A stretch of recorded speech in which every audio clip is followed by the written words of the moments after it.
स्वागत है एक बार फिर से आप सभी का एग्जाम गुरुजी भाई अरविंद सर यूट्यूब चैनल में। इस वीडियो में कंप्लीट करने वाले हैं यूपी पुलिस कांस्टेबल या यूपी पुलिस रेडियो ऑपरेटर के लिए जीके और साइंस के मोस्ट इंपॉर्टेंट क्वेश्चंस को।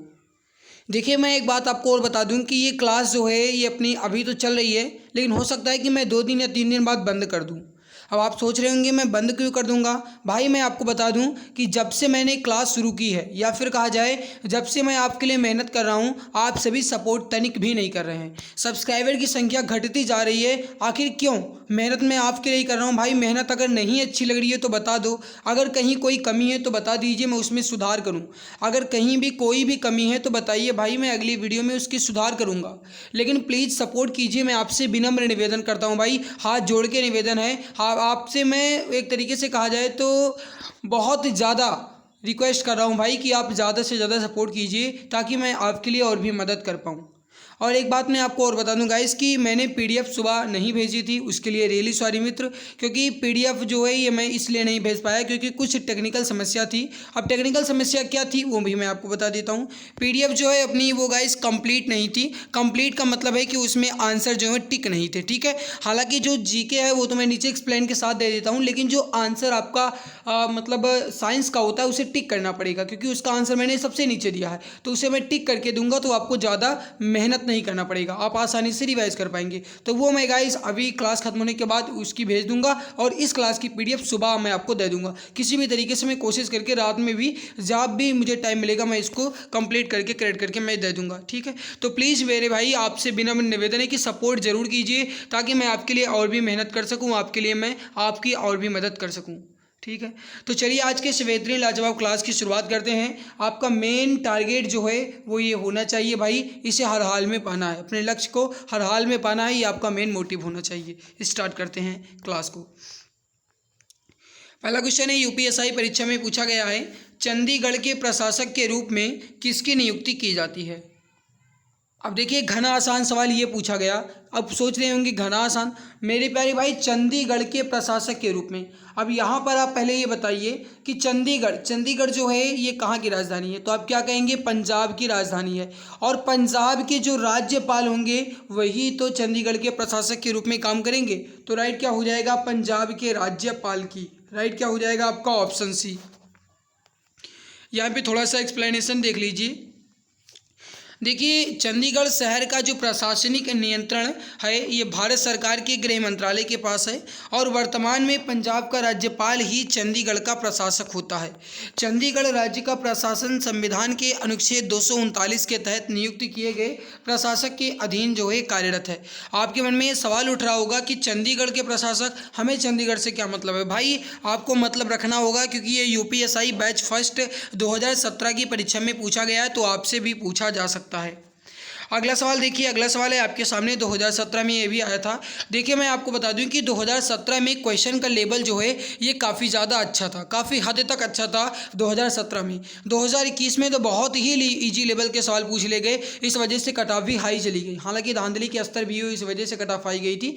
लेकिन अगर कहा जाए तो 2017 में क्वेश्चन का लेवल बहुत बढ़िया था और उसी के लेवल में अब आपकी परीक्षा में सवाल आने वाले हैं, ठीक है। देखिए, यहाँ पे सवाल आपसे क्या पूछा गया है, वर्ष 1956 में मुख्यतः किन मानदंडों के आधार पर राज्यों का पुनर्गठन किया गया था। बताइए राइट आंसर क्या होगा। वर्ष 1956 में मुख्यतः किन मानदंडों के आधार पर राज्यों का पुनर्गठन किया गया था। सही उत्तर जो हो जाएगा ये हो जाएगा भाषागत और सांस्कृतिक एकरूपता की मानदंड के आधार पर। राइट हो जाएगा आपका ऑप्शन नंबर सी, भाषागत और सांस्कृतिक एकरूपता के मानदंड के आधार पर। और मेरे प्यारे भाई इसके तहत कुल मिलाकर के 14 राज्य बनाए गए थे और 6 केंद्र शासित बनाए गए थे। तो आपसे एग्जाम में ऐसे भी पूछा जा सकता है कि वर्ष 1956 में राज्य का पुनर्गठन जब किया गया तो उस समय कुल कितने राज्य थे, तो आप क्या कहेंगे, 14 राज्य थे और 6 केंद्र शासित प्रदेश थे। अगला सवाल है आपके सामने, राज्यपाल की नियुक्ति कौन करता है। ये सवाल आपका इजी पूछा गया था और ये यूपी पुलिस कांस्टेबल 2009 में पूछा गया है। राज्यपाल की नियुक्ति जो है ये कौन करते हैं। सही उत्तर जो हो जाएगा ये हो जाएगा राज्यपाल की नियुक्ति जो है ये राष्ट्रपति करते हैं। राइट हो जाएगा आपका ऑप्शन नंबर सी, राष्ट्रपति करते हैं। एक्सप्लेन देख लीजिए। देखिए संविधान के अनुच्छेद 153 में कहा गया है कि प्रत्येक राज्य के लिए एक राज्यपाल होगा। तो आपसे ऐसे भी पूछा जा सकता है कि प्रत्येक राज्य के लिए एक राज्यपाल होगा, इसका उल्लेख संविधान के किस अनुच्छेद में किया गया है? तो आप क्या कहेंगे? अनुच्छेद नंबर 153 में। एक ही व्यक्ति दो या दो से अधिक राज्यों का राज्यपाल नियुक्त किया जा सकता है। आप इस बात को भी ध्यान रखिएगा। आपसे कथन स्टेटमेंट में ये भी पूछा जा सकता है कि कौन सा सही है कौन सा गलत है, तो इसको ध्यान रखिएगा। एक व्यक्ति जो है या दो से अधिक राज्यों का राज्यपाल हो सकता है। 154 के अनुसार राज्य की कार्यपालिका की शक्ति जो है यह राज्यपाल में निहित होगी, जिसका प्रयोग वो स्वयं या फिर अपने अधीनस्थ अधिकारियों के माध्यम से करेगा। तो जो गाइस राज्यपाल की शक्ति है ये किस में है? ये अनुच्छेद नंबर 154 में है। 153 में क्या बताया गया है कि राज्यों के लिए राज्यपाल होगा। 154 में बताया गया है राज्यपाल की शक्तियाँ। 155 में बताया गया है राज्यपाल की नियुक्ति जो है ये राष्ट्रपति करेगा, यानी उनकी नियुक्ति के संबंध में। और जो आर्टिकल नंबर 156 है उसमें राष्ट्रपति के जो प्रसाद पर्यंत यानी ये कहा गया है कि उसकी जो मतलब कार्यकाल है वो कब पूरा हो जाएगा, ये बताया गया है। ठीक है। और जो राज्यपाल बनने की न्यूनतम आयु है वो है 35 वर्ष, ध्यान रखिएगा। ठीक है। अगला सवाल है आपके सामने, राज्यपाल को अध्यादेश जारी करने की शक्ति जो है ये किस अनुच्छेद के तहत है? देखिए राज्यपाल को अध्यादेश जारी करने की शक्ति किस अनुच्छेद के तहत है, बताइए। सही उत्तर जो हो जाएगा ये हो जाएगा अनुच्छेद 213 के तहत। राज्यपाल जो है ये अनुच्छेद नंबर 213 के तहत अध्यादेश की शक्ति जो है जारी कर सकता है। राइट उत्तर हो जाएगा आपका फर्स्ट ऑप्शन 213 के अंतर्गत। देखिए राज्यपाल को अध्यादेश जारी करने की शक्ति जो है यह अनुच्छेद 213 देता है। राज्यपाल किसी भी अध्यादेश को तभी जारी कर सकता है जब विधानसभा सत्र में ना हो, यानी कि राज्यपाल जो है ये अध्यादेश तभी जारी करेगा जब वह विधानसभा सत्र में ना हो या फिर केवल और केवल एक सदन में सत्र हो, क्योंकि विधेयक जो है इसका मानना है कि दोनों सदनों द्वारा पारित होना जरूरी है। इनके द्वारा जारी अध्यादेश की शक्ति जो है ये राज्य विधानमंडल द्वारा जारी अधिनियम के समान होती है। यह अध्यादेश राज्य विधानमंडल का सत्र प्रारंभ होने के 6 सप्ताह के बाद ही समाप्त हो जाता है। यदि राज्य विधानसभा इस अध्यादेश को अस्वीकृत कर दे तो सबसे पहले अध्यादेश समाप्त हो ही जाता है, यानी समय से पहले ही अध्यादेश भी समाप्त हो जाएगा अगर राज्य विधानसभा इस अध्यादेश को अस्वीकृत कर दे। अगला सवाल है आपके सामने कि भारत और चीन देश के बीच कौन सी सीमा रेखा है? ये घना आसान सवाल पूछा गया था और यूपीएसआई 1991 में। देखिए आपको बता दें कि जो भी मैं क्वेश्चंस करवा रहा हूँ ये आपके यूपी पुलिस के क्वेश्चंस हैं, चाहे वो यूपीएसआई में पूछे गए हों, चाहे कांस्टेबल में पूछे गए हों, चाहे यूपीएसआई में, चाहे वो यूपी पुलिस कंप्यूटर ऑपरेटर में पूछे गए हों, लेकिन जितने भी क्वेश्चन हैं आपके ये यूपी पुलिस की परीक्षा में पूछे गए। तो बहुत ज़्यादा सिलेक्टेड क्वेश्चन मैं करवा रहा हूँ। भारत और चीन के बीच की सीमा रेखा जो है यह है मैक-मोहन रेखा। राइट हो जाएगा आपका फर्स्ट ऑप्शन। रेड क्लिफ रेखा जो है भारत पाकिस्तान के बीच है। भारत अफगानिस्तान या पाकिस्तान अफगानिस्तान के बीच वो है डूरंड रेखा। तो हमारा राइट उत्तर क्या हो जाएगा आपका? फर्स्ट ऑप्शन मैक-मोहन रेखा। एक्सप्लेनेशन देख लीजिए। देखिए मैक-मोहन रेखा जो है ये उत्तर पूर्व में भारत चीन के सीमा का विभाजन करती है। वर्ष 1914 में शिमला में हुए ब्रिटिश, भारत, चीन और तिब्बत के प्रतिनिधित्वों के सम्मेलन में यह सीमा रेखा जो है निर्धारित की गई थी। ठीक है। और मेरे प्यारे भाई जो ये सीमा रेखा है इसका हेनरी मैक-मोहन ने मानचित्र पर लाल पेंसिल से एक रेखा खींच करके सीमा विभाजन किया था। तो याद रखिएगा ये किसने किया था? हेनरी मैक-मोहन ने। अगला सवाल है कि निम्नलिखित में से कौन सा प्रवाल शैलमाला का एक प्रकार है? इसका आंसर आप बताएंगे। निम्नलिखित में से कौन सा प्रवाल शैलमाला का एक प्रकार है? ये यूपीएसआई 2021 में पूछा गया था। शैलमाला का एक प्रकार है। राइट हो जाएगा आपका ये हो जाएगा सेकंड ऑप्शन एटोल, जिन्हें आप प्रवाल द्वीप भी कहते हैं। राइट हो जाएगा आपका सेकंड ऑप्शन एटोल। अगला सवाल देखिए क्या कह रहा है, इसको समझिए। यूपीएसआई 2021 में पूछा गया था। 2011 की जनगणना के अनुसार कौन से केंद्र शासित प्रदेश का जनसंख्या घनत्व भारत में सबसे कम है? देखिए 2011 की जनगणना के अनुसार किस केंद्र शासित प्रदेश का जनसंख्या घनत्व सबसे कम है? बताइए इसका राइट आंसर यहाँ पे क्या हो जाएगा। देखिए 2011 की जो जनगणना हुई इसके अनुसार जो केंद्र शासित प्रदेश में सबसे कम जनसंख्या घनत्व है वो है अंडमान निकोबार द्वीप समूह का। राइट हो जाएगा आपका फर्स्ट ऑप्शन अंडमान निकोबार द्वीप समूह। राइट हो जाएगा आपका ऑप्शन नंबर 1। मेरे प्यारे भाई एक्सप्लेनेशन देख लीजिए, बहुत ज़रूरी है, चाहिएगा तो आप इसके स्क्रीनशॉट ले लेना। 2011 की जनगणना के अनुसार अंडमान निकोबार द्वीप समूह का जनसंख्या घनत्व जो है ये सबसे कम रहा, यानी 46 व्यक्ति प्रति वर्ग किलोमीटर रहा। भारत में सबसे अधिक जनसंख्या घनत्व जो है ये किस केंद्र शासित प्रदेश का है, तो यह है दिल्ली का 11,320 व्यक्ति प्रति वर्ग किलोमीटर। तो सबसे कम किसका है, तो वो है अंडमान निकोबार द्वीप समूह का, और कितना है, तो यह है 46 व्यक्ति प्रति वर्ग किलोमीटर। सबसे अधिक किस केंद्र शासित प्रदेश का है, तो वो है दिल्ली का, और कितना है, तो 11,320। ध्यान रखिएगा। राज्यों में सबसे अधिक जनसंख्या घनत्व जो है ये बिहार का है 1106 व्यक्ति प्रति वर्ग किलोमीटर, और सबसे कम जो है ये किसका है, तो यह है अरुणाचल प्रदेश का 17 व्यक्ति प्रति वर्ग किलोमीटर।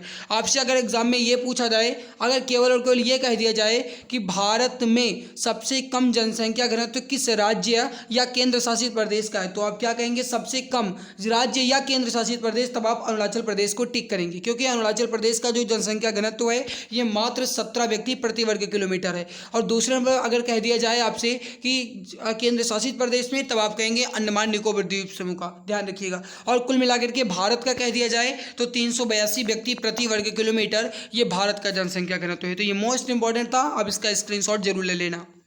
अगला सवाल है आपके सामने कि भारत में लिंग अनुपात को प्रति डैश पुरुषों पर महिलाओं की संख्या के रूप में परिभाषित किया जाता है। आपको ये बताना है कि भारत में लिंग अनुपात को प्रति कितने पुरुषों पर, राइट हो जाएगा, प्रति 1000 पुरुषों पर महिलाओं की संख्या के रूप में परिभाषित करते हैं भारत में जो सेक्स रेशियो है। राइट हो जाएगा आपका फर्स्ट ऑप्शन, यहाँ पे करेक्ट आंसर आपका हो जाएगा। देखिए यहाँ पे समझिएगा, 2011 की जनगणना के अनुसार भारत का जो लिंगानुपात है ये 943 है, और उत्तर प्रदेश का कहा जाए तो 912 है। तो अगर भारत का पूछा जाएगा तो भारत का जो सेक्स रेशियो है ये 943 है, अगर यूपी का पूछा जाएगा तो 912 है। ध्यान रखिएगा। अगला सवाल है आपके सामने, भारत का पहला नगर निगम जो है ये कब स्थापित किया गया था? इसका आंसर आप बताएंगे, मोस्ट इंपॉर्टेंट सवाल है, फटाफट बताइए सही आंसर क्या हो जाएगा। सही आंसर जो हो जाएगा ये हो जाएगा 1688 में। भारत का पहला नगर निगम जो है ये 1688 में स्थापित किया गया था। राइट उत्तर हो जाएगा आपका फर्स्ट ऑप्शन। मेरे प्यारे भाई एक्सप्लेन देख लीजिए। आधुनिक भारत में ब्रिटिश काल के दौरान स्थानीय नगर प्रशासन की संस्थाएं जो ही अस्तित्व में आ गई थी। इस संदर्भ में 29 सितंबर 1688 को भारत का पहला नगर निगम मद्रास में स्थापित हुआ था। तो आपसे एग्जाम में ऐसे भी पूछा जा सकता है कि भारत का पहला नगर निगम जो है कहाँ पर स्थापित हुआ, तो ये मद्रास में स्थापित हुआ। कब स्थापित हुआ, तो 29 सितंबर 1688 को। अगला सवाल है आपके सामने, इसको समझिएगा।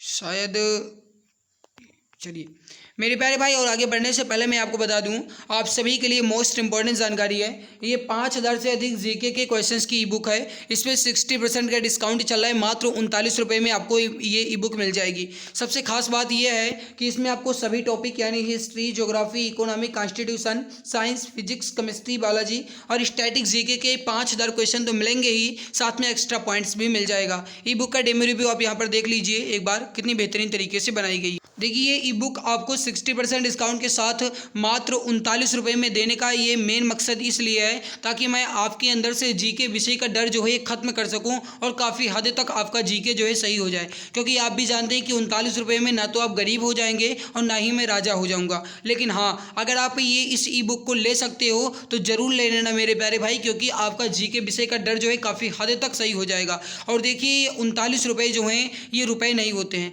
ये नाम मात्र प्राइस इसलिए रखा गया है ताकि आप इस ई बुक की वैल्यू को समझो। क्योंकि अगर मैं ये आपको फ्री में दे देता तो हो सकता था कि आप इसे ना पढ़ते, लेकिन अगर आप इसे पैसे खर्च करके इसको लेंगे तो जाहिर सी बात है कि आप ये पूरे 291 पेज की जो ई बुक है इसे आप पूरा रट लेंगे, ये मैं कह सकता हूँ। क्योंकि बहुत सारे मित्रों ने हमारे पास कमेंट्स भी किया कि सर मैं पूरी बुक को मैंने पढ़ लिया है और मुझे बहुत ज़्यादा बेनिफिट भी मिला है, क्योंकि गाइज ये इतने बेहतरीन तरीके से बनाई ही गई है।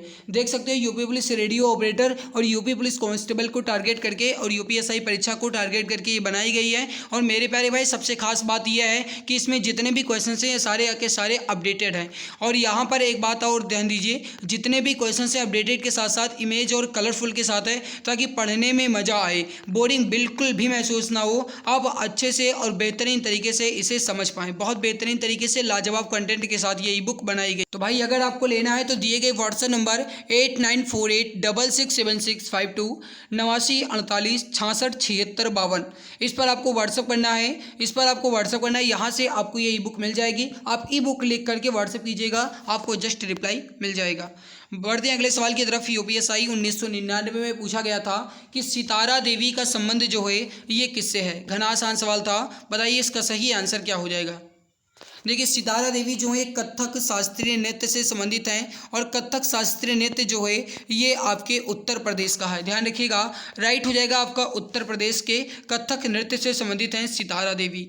यहाँ पे समझिए मेरे प्यारे भाई, आपके लिए इंपॉर्टेंट ये है, देखिए मात्र 16 वर्ष की उम्र में इनके नृत्य को देख करके रविंद्रनाथ टैगोर ने इन्हें नृत्य सामग्री के खिताब से भी सम्मानित किया था। तो अगर आपसे एग्जाम में ऐसे पूछा जाए कि नृत्य सामग्री का खिताब जो है किसे दिया गया था, तो आप क्या कहेंगे, ये दिया गया था सितारा देवी को। हाल ही में इनका निधन भी हो गया है 2014 में, ध्यान रखिएगा।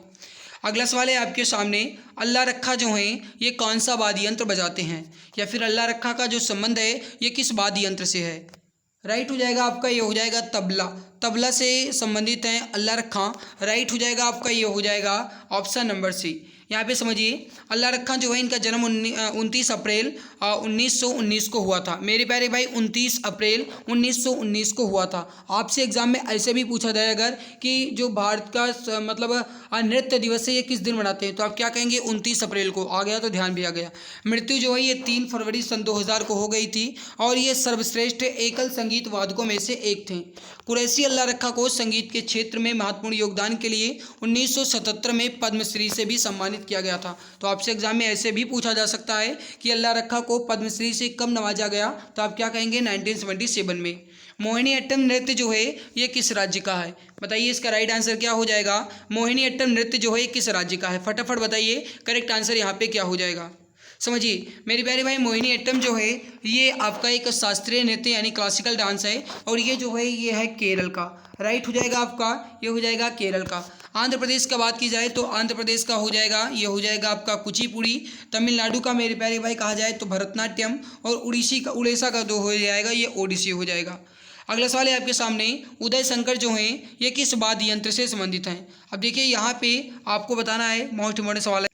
देखिए अब यहाँ पे आप ये पक्का है कि गलती करोगे। क्यों गलती करोगे, क्योंकि मुझे पता है भाई, क्योंकि यहाँ पे जो लिख दिया गया कि किस वाद्य से संबंधित है, ये बिल्कुल भाई गलत करने का ही सवाल चांस बन जाता है।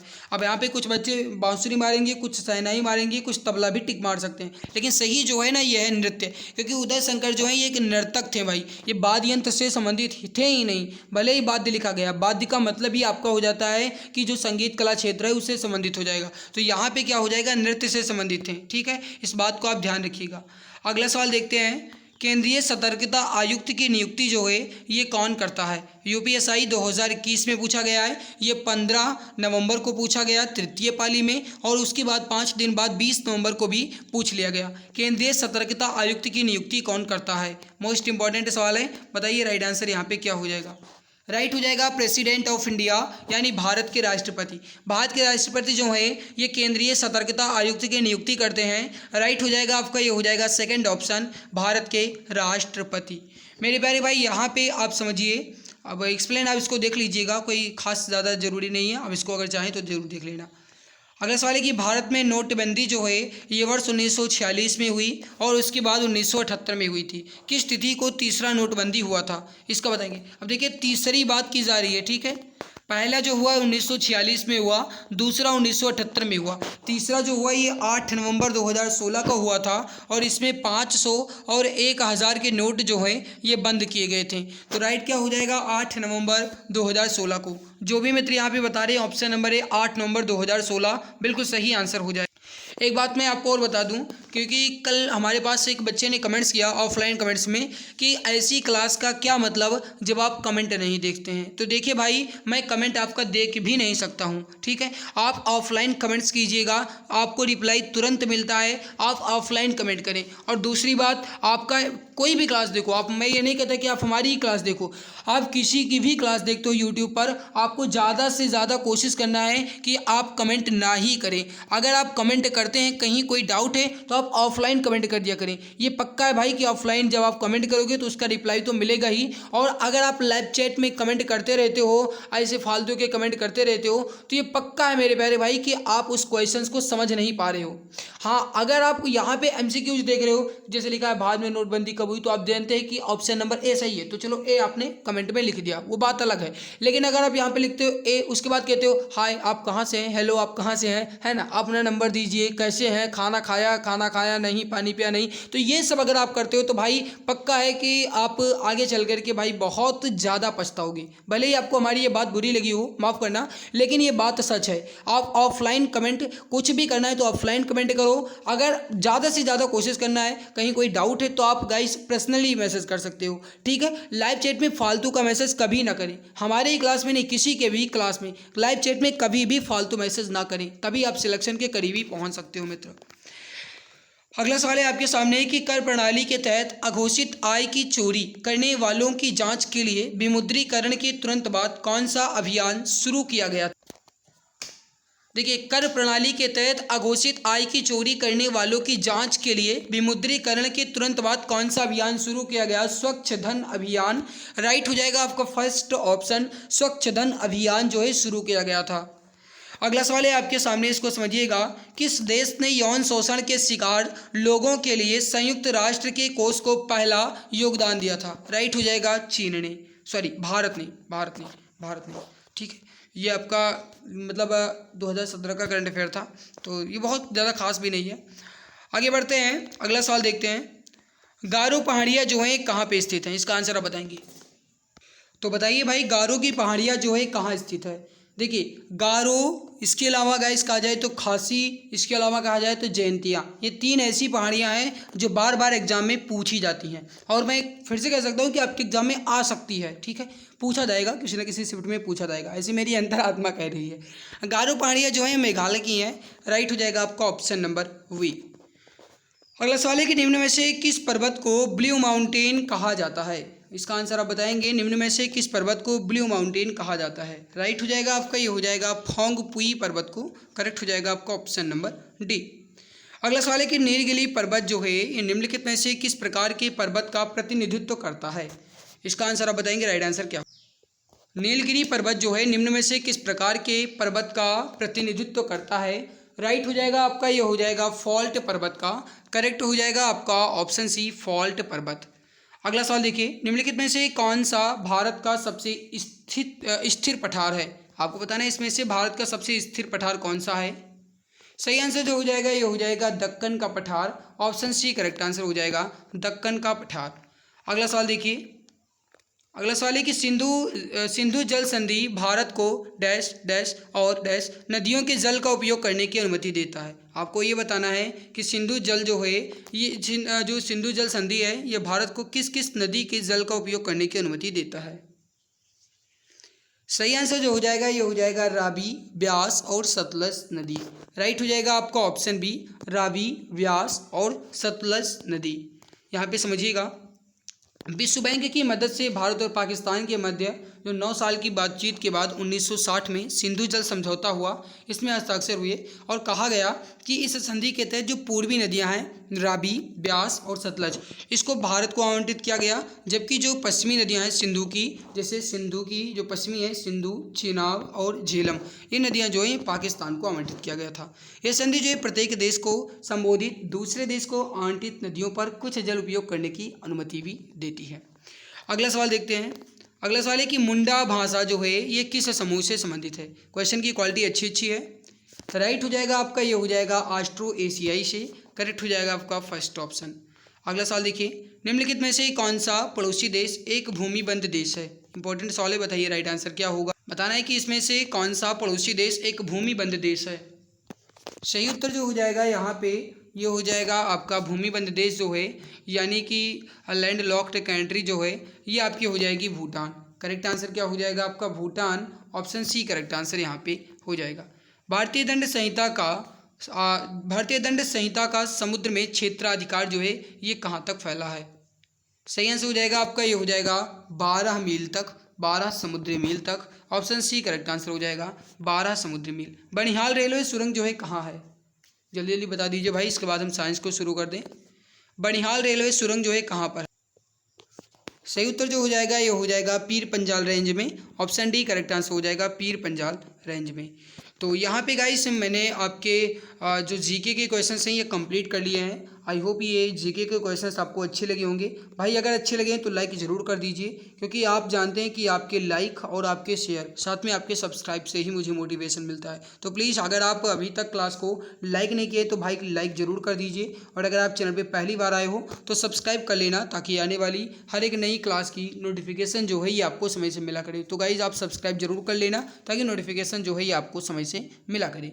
अब आइए हम शुरू करते हैं आज की इस इम्पॉर्टेंट क्लास में ही आपके साइंस के कुछ क्वेश्चंस को।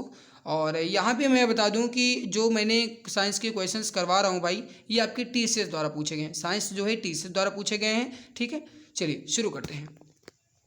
167 नंबर सवाल से है आज, क्योंकि आप जानते हैं कि इसके पहले हमने 165 तक कंप्लीट किया था। 66 उतना इम्पोर्टेंट नहीं था।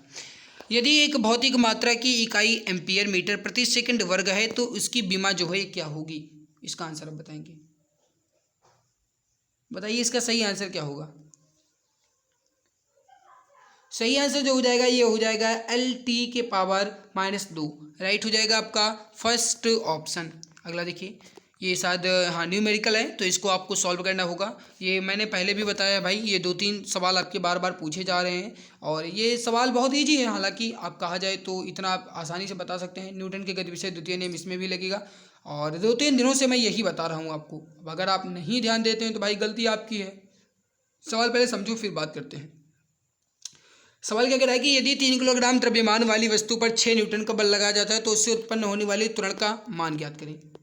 A = जो अवयव बराबर यम ये होता है, यानी A निकालना है, और हमें यम यानी कि यहाँ पे यम दिया गया है 3 और A हमें दिया गया है यहाँ पे ज्ञात करना है, और जो यम मतलब F है वो हमें दिया गया है 6। तो F हो जाएगा 6, और जो हमें 3 दिया गया है यानी कि ये हो जाएगा आपका M। तो 3 दूनी यानी 2 मीटर प्रति सेकंड स्क्वायर हो जाएगा। राइट हो जाएगा आपका, ये हो जाएगा थर्ड ऑप्शन। नहीं समझ में आया है तो इस फॉर्मूले पे आप एक बार रख लीजिएगा, लग जाएगा आसानी से।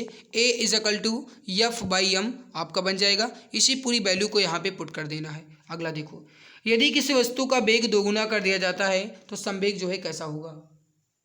बताइए, अगर किसी वस्तु का वेग हम दोगुना कर देते हैं तो संवेग कैसा होगा? बताइए इसका सही आंसर क्या होगा? सही आंसर जो हो जाएगा, अगर किसी वस्तु का हम वेग दोगुना करते हैं तो उसका संवेग जो है ये कैसा होगा? ये भी दोगुना हो जाता है। राइट हो जाएगा आपका सेकंड ऑप्शन। घोड़ा गाड़ी की गति भौतिक शास्त्र के किस सिद्धांत का उदाहरण है? 170 नंबर सवाल है, बताएंगे घोड़ा गाड़ी की गति भौतिक शास्त्र के अनुसार किस सिद्धांत का उदाहरण है? सही आंसर जो हो जाएगा ये हो जाएगा न्यूटन के तीसरे नियम का उदाहरण है। सही आंसर हो जाएगा आपका फर्स्ट ऑप्शन, न्यूटन का तीसरा नियम। अगला सवाल देखिए, वर्षा की बूंदें जब समतल सतह पर गिरती हैं तो क्यों फैल जाती हैं? वर्षा की बूंदें जब समतल सतह पर गिरती हैं तो क्यों फैल जाती हैं? सही आंसर जो हो जाएगा आपका यहाँ पे वो हो जाएगा, जो वर्षा की बूंदें समतल सतह पर गिरती है तो क्यों फैलती है? कण की पृष्ठ तनाव के कारण। ऑप्शन फोर्थ करेक्ट आंसर हो जाएगा। एक समुद्री मील जो है कितने मीटर के बराबर होता है? एक समुद्री मील जो है कितने मीटर के बराबर होता है? सही आंसर हो जाएगा 1852 मीटर के बराबर होता है। करेक्ट आंसर हो जाएगा आपका ये हो जाएगा सेकंड ऑप्शन, 1852 मीटर के बराबर। एक समुद्री मील जो है 1852 मीटर के बराबर होता है। ऑप्शन बी करेक्ट आंसर आपका हो जाएगा। अगला सवाल है कि स्थिर वैज्ञानिक शब्दों को वर्णित करने के लिए उपसर्ग के रूप में किस शब्द का इस्तेमाल किया जाता है?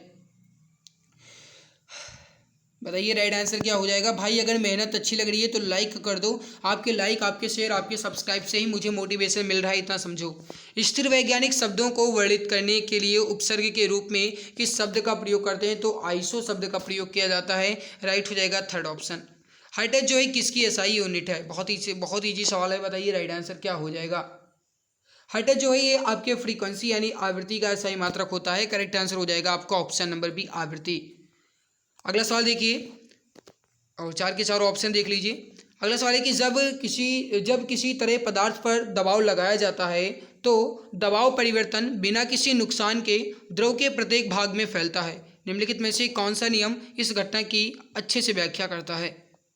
फिर से समझिए, जब किसी जब किसी तरह पदार्थ पर दबाव लगाया जाता है तो दबाव परिवर्तन बिना किसी नुकसान के द्रव के प्रत्येक भाग में फैलता है। दबाव आ गया, आप आसानी से कह सकते हैं कि पास्कल का नियम लग रहा है। राइट हो जाएगा आपका फोर्थ ऑप्शन। दबाव की अस्थायी मात्रक क्या है? अभी आपने देखा भाई कि पास्कल का नियम लग रहा है, और पास्कल जो है ये दाब का ही अस्थायी मात्रक होता है। और दाब जो है ये आपका कभी कभी ये गाइस न्यूटन प्रति मीटर स्क्वायर भी दे देता है, पास्कल ना दे करके आपसे न्यूटन प्रति मीटर स्क्वायर भी पूछ सकता है। रेडियो एक्टिविटी की अस्थायी मात्रक क्या है? बताइए, रेडियो एक्टिविटी का अस्थायी मात्रक क्या है? सही आंसर हो जाएगा बेक्यूरल। वेक्यूरल जो है ये रेडियो एक्टिविटी का अस्थायी मात्रक होता है। सही आंसर हो जाएगा सेकंड ऑप्शन। तापमान का अस्थायी मात्रक क्या है? हालांकि लगता है यार इजी सवाल दिए गए थे। इसके बाद हमारे टाइप नंबर फर्स्ट कंप्लीट हो जाएगा, ठीक है। भौतिक विज्ञान के टाइप सेकंड को हम कंप्लीट करेंगे, और वो हम टाइप सेकंड कल कंप्लीट करेंगे। आज हम टाइप फर्स्ट तक कंप्लीट कर लेते हैं। सही आंसर हो जाएगा तापमान का अस्थायी मात्रक हो जाएगा यहाँ पे केल्विन। फर्स्ट ऑप्शन राइट हो जाएगा। अगला देखिए, मई 2019 में 130 वर्षों में पहली बार किलोग्राम को फिर से परिभाषित किया गया था। अब इसे प्रकृति के एक मूलभूत गुण के रूप में पुनर्भाषित किया जाएगा, जिसे क्या कहा जाएगा? जिसे प्लांक का स्थिरांक कहा जाएगा। राइट हो जाएगा आपका फर्स्ट ऑप्शन, प्लांक का स्थिरांक। करेक्ट आंसर हो जाएगा फर्स्ट ऑप्शन। अगला सवाल है कि संवेग का अस्थायी मात्रक क्या होता है? मोमेंटम का अस्थायी मात्रक क्या होता है? देखिए, अगर कहा जाए जो मोमेंटम है इसका अस्थायी मात्रक क्या होता है, पहले इसका आंसर बताओ। सही आंसर जो हो जाएगा ये हो जाएगा किलोग्राम मीटर प्रति सेकंड। करेक्ट आंसर जो हो जाएगा ये हो जाएगा सेकंड ऑप्शन, किलोग्राम मीटर प्रति सेकंड। एसएससी एमटीएस में पूछा गया है। बेहद कम घनत्व वाली गैस को बहुत ही कम तापमान पर ठंडा करने पर बने पदार्थ की अवस्था को क्या कहते हैं? बेहद कम घनत्व वाली गैस को बहुत ही कम तापमान पर ठंडा करने पर बने पदार्थ की अवस्था को क्या कहते हैं? उसे कहा जाता है बोस आइंस्टीन संघनन। करेक्ट आंसर हो जाएगा आपका फोर्थ ऑप्शन, बोस आइंस्टीन संघनन। लैक्टोमीटर दूध के नमूने की शुद्धता निर्धारित करने के लिए उपयोग किया जाता है, और हाइड्रोमीटर तरल पदार्थों के घनत्व को निर्धारित करने के लिए उपयोग किया जाता है। और ये जो है किस सिद्धांत पर कार्य करता है? कुल मिलाकर के कहने का मतलब यह है कि लैक्टोमीटर जो है किस सिद्धांत पर काम करता है, या हाइड्रोमीटर जो है किस सिद्धांत पर काम करता है? सही आंसर हो जाएगा आर्किमिडीज के सिद्धांत पर। करेक्ट आंसर हो जाएगा फर्स्ट ऑप्शन, आर्किमिडीज के सिद्धांत पर। अगला सवाल है कि निम्नलिखित में से कौन सा मात्रक वही मात्रा मापता है जो एसआई इकाई में पास्कल द्वारा मापी जाती है? सही आंसर हो जाएगा टोर। करेक्ट हो जाएगा आपका ये हो जाएगा फोर्थ ऑप्शन।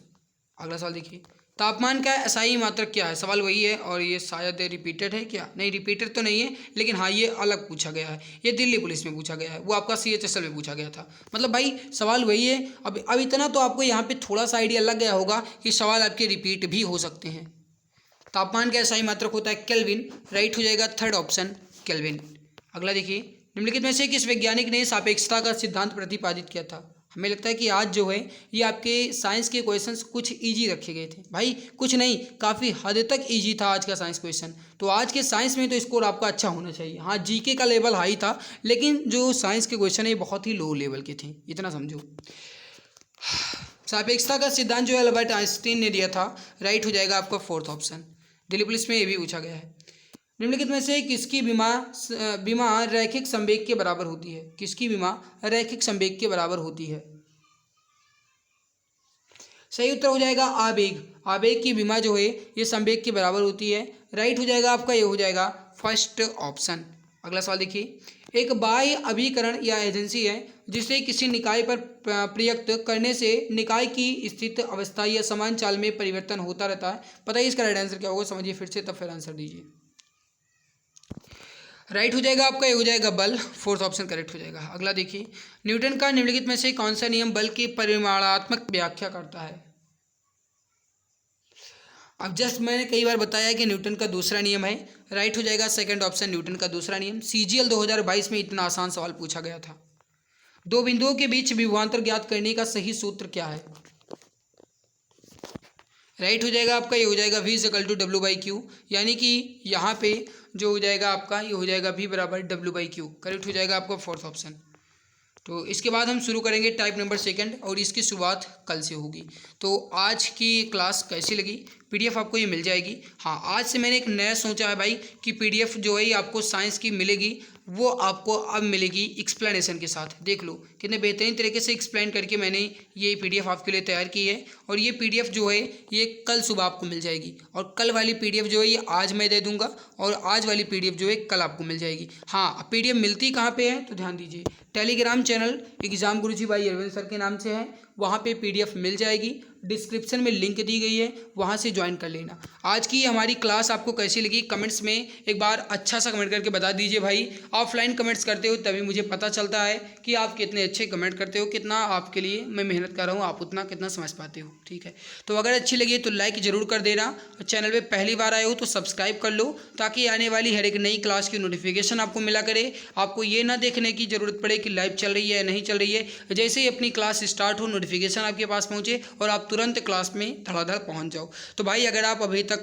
सब्सक्राइब नहीं किया हो तो सब्सक्राइब जरूर कर लेना। आज की हमारी मेहनत कैसी लगी एक बार अच्छा से कमेंट करके जरूर बता देना। मिलते हैं इसके बाद एक नई खास वीडियो में, तब तक के लिए खुश रहिए, मुस्कुराते रहिए। जय हिंद, जय भारत, वंदे मातरम।